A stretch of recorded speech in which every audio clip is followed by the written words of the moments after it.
We've already seen how we can use the terminals on the Crumble to sense for voltage, detecting whether a button has been pressed or not. In these situations, all we're doing is sensing whether the input is high. That is, has voltage been detected on that input, yes or no? This works really well with if-else statements. But sometimes we don't just want something to be on or off, we want to use a range of values. Take a look at this component.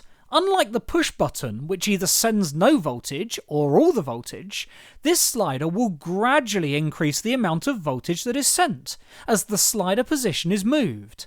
Let's wire it up to the Crumble, just like we did with our push button switch, connecting the positive and negative wires to a suitable terminal and connecting this terminal to one of the inputs.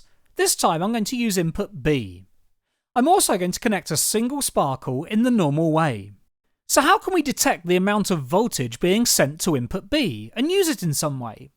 Well, I know I want to be constantly sensing the position of the slider, so I'll start by adding a forever loop beneath my usual program start block. I'll then drag and drop a set all sparkles block, placing it within the loop. However, instead of entering values for red, green or blue, I'm going to take this value from the slider position. From the input-output menu, I'll drag and drop the analog A block, dropping it into whichever colour I wish to control.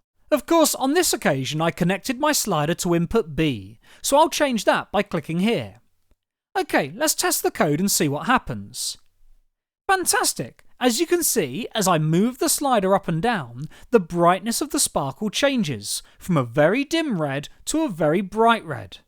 Of course, it's not just sparkles we can control, we could even use the value from input B to change the speed of a motor. Sensing the input from external hardware means we can write programs that change the way they run based upon real-life circumstances. For example, we might sense a value from a thermometer, turning a heater on or off, or an anemometer, which measures wind speed.